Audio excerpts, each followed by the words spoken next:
Jy kyk goeiemôre, good morning.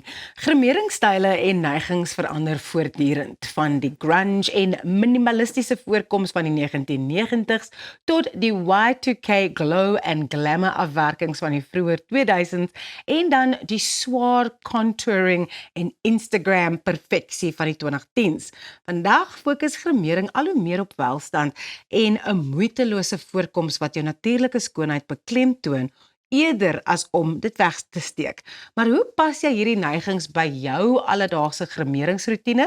Toe, Lorraine van Style en Makeup Effect is hier om vir ons meer praktiese wenke te gee.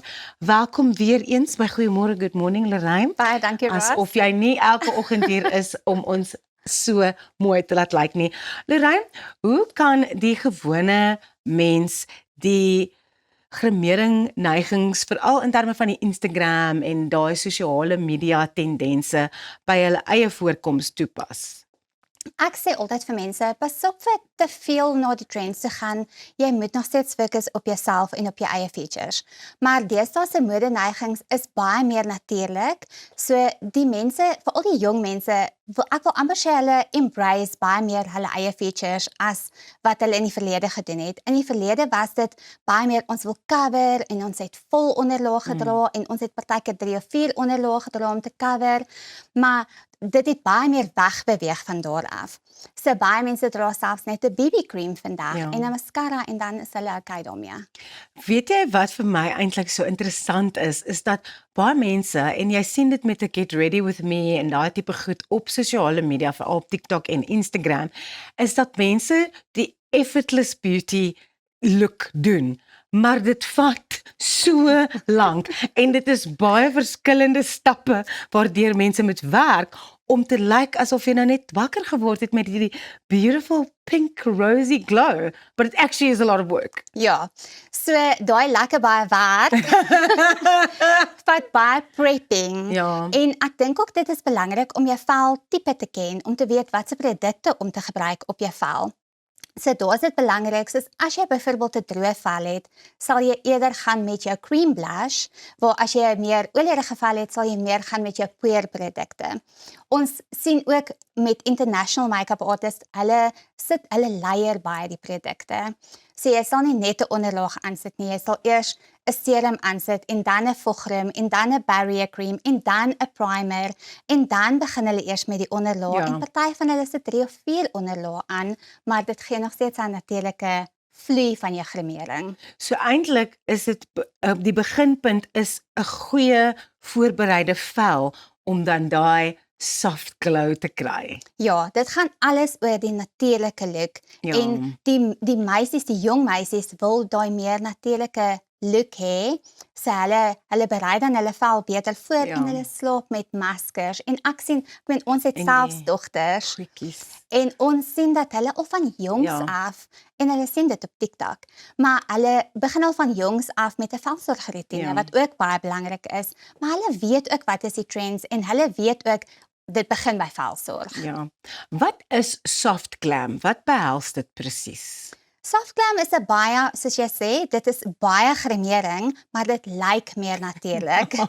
So ons sien dit regdeur van bruide na jou everyday look. Ja. So dit is 'n baie sagter onderlaag en dan ook 'n sagter oogskadu. Ons sien ook dat die baie sore lashes het bietjie plek gemaak vir baie meer natuurlike lashes en mense wat nie noodwendig wil lashes dra nie, gebruik dan eerder bruin mascara wat ons sien 'n groot tendens is op die oomblik in plaas van die swart swaar mascara.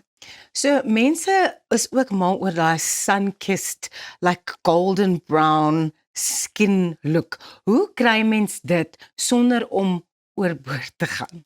Sonder om oranje te lyk. Presies. So Presies. daai is baie belangrik om 'n goeie produk te gebruik. Gaan doen jou navorsing, gaan doen jou huiswerk en gaan toets eers die produkte Ja. in die winkels. Daar is so baie produkte wat nie noodwendig met jou veltipe gaan werk nie. So as jy net winkel toe gaan en jy gaan koop 'n produk, hy gaan dalk vir die eerste uur mooi lyk op jou vel, maar die oomblik as hy begin oksideer, dan gaan jy Ja. sien hy begin oranje word. En dan neem jy 'n foto en dan sê jy, hoekom is my vel oranje? So dit is ook hoe hy jou lig reflekteer. Ja. So ek sê vir mense wat iets op jou vel gebruik, gaan vir 'n goeie, ek wil amper sê 'n nagevorsde produk. Moenie net gaan vir enige iets wat net op die mark kom nie. Ja.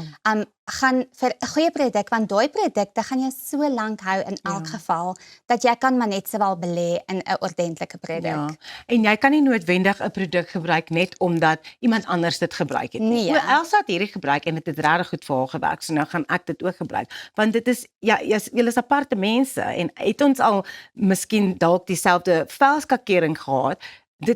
Jy moet jou navorsing doen, soos wat jy sê. Ja, en jy moet ietsie kies wat by jou veltonus ook Ja. pas, nie noodwendig net jou veltipe nie. En ons weet ook dat influencers word produkte gesponsor, so hulle moet daai produk laat ophype. So Precies. ja, moenie altyd net gaan vir wat jou influencer sê nie. En as jy regtig nie weet nie, gaan besoek 'n make-up artist en maak 'n lesie, maak 'n afspraak vir 'n les en dat sy jou presies die stappe wys van hoe om dit op jou vel te laat werk. Ja, gepraat nou van grimeerkunstenaars, daar is nou 'n nuwe tendens, of ek weet nie of jy dit dalk al vir jare gebruik nie, maar ek sien dit nou op sosiale media, dat hulle swart mascara verruil vir bruin mascara. Wat is die rede daarvoor? Dit gee baie sagter voorkoms. So ons het gesien even lash extensions het bietjie meer uitgesterf. Ja. Jy sien nie meer so baie mense wat lash extensions het nie. Jou bruin mascara word baie meer gebruik vir jou jonger valle en dan ook jou ouer valle. En dan ook vir mense met 'n ligte velkleur en 'n ligte haarkleur. En dit laat jou oog net meer oop lyk. Ja. Lipomliner het nou ook 'n groot comeback gemaak. Onthou jy daai in die 90's, ek weet, dan het jy die bruin gedoen en dan is dit net so glas hier binne-in, soos 'n glazed donut. Maar ek sien dit is nou regtig, dit het 'n terugkeer gemaak. Hoekom en waar gebruik mense dit suksesvol? Ja, dit het definitief 'n terugkeer gemaak, maar hy's 'n baie meer sagter look as ek dit Ja, as wat ons in die 90's gedra het. So ons doen nog steeds die lip liner. Lip liner is baie belangrik want ons sien ook die tendens is kosmeties. Ja.